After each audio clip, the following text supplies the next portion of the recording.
यस्तो मलाई भन्नु पर्दैन अघि नै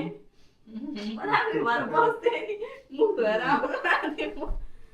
मलाई गर्थ्यो कतिखेर हिँडे के गर्ने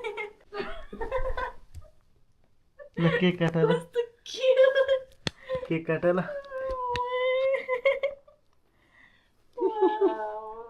मलाई एक्सपेक्टै थिएन मलाई यति एक्सपेक्ट थिएन अहिले फोनमा हामीले अरू अरूको हेरिरहेको थिएँ भिडियो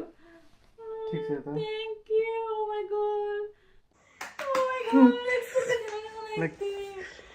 पैसा चलाउँछ त मलाई ओ माई गॉड ल केक काट कस्तो लभ राम्रो हेर्नु न केक पनि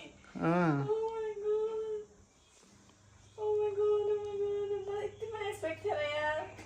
अहिलेसम्म अनएक्सपेक्टेड मलाई त्यसलाई किन यस्तो गरेको भन्दै त्यसै मैले अघि लाइट खोजेको थिएँ ल्याउनलाई